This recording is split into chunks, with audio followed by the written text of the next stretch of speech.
All right, hello again, everybody.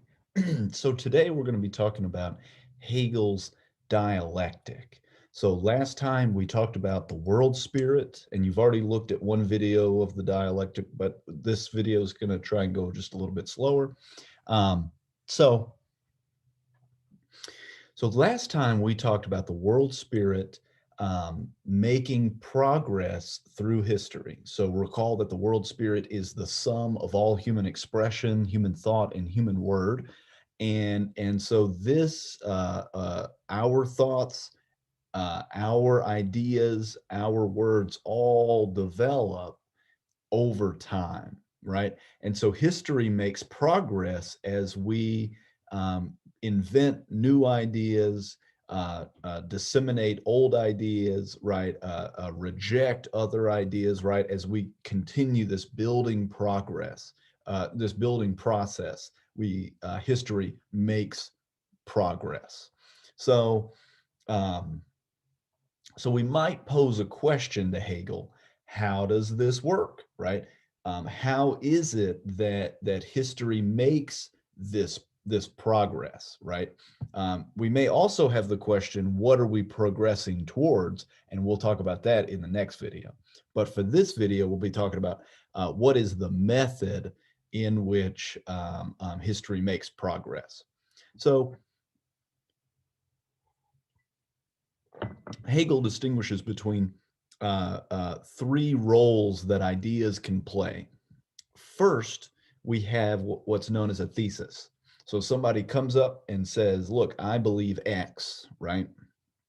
Then you have a school of thought that comes up and says, no, I think that Y is true, right? Where X and Y are, say, mutually exclusive, meaning that they can't both be true. Y, the proponent of Y would be, Hegel would call them the antithesis. So we have the thesis and the antithesis, right? And so these guys are in conflict with one another. I think that our text talks about conservatives and socialists, right? These two views would be in conflict with one another. Now, uh, each of these views has to defend itself against the other. It has to make arguments, right? It has to try and reconcile with the other. But Hegel thinks that usually what happens is you have another person who is independent of the schools of thought will come and reconcile these two opposing schools of thought, reconcile the thesis and the antithesis. This person or this view would be the synthesis.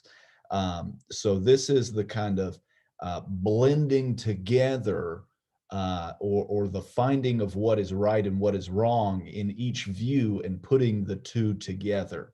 So the synthesis is the synthesis of the thesis and the antithesis. So our text gives an example from ancient Greece.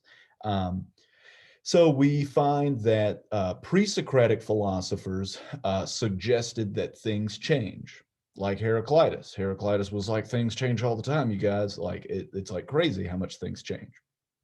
Okay, so we have a thesis, things change. And then we get an antithesis. So Democritus argues that there is no change, right?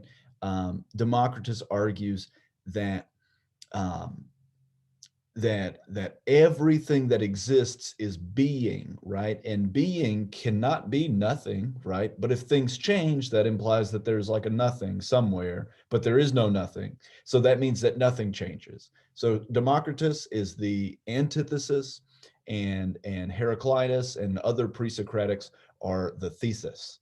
And so we have two mutually exclusive views of reality. But it's not until later that Empedocles comes along and finds a kind of truth in both of these schools of thought, right? Putting them together in a way that gives us a new view, right? So this is the way the dialectic works. You have two opposing schools of thought, and then you blend those two together, or you force them together in some way, and you create a new view.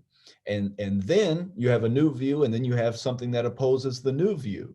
and then you blend those together and you create yet another view, right? And so there's this ongoing progress that happens by way of thesis, antithesis, and synthesis.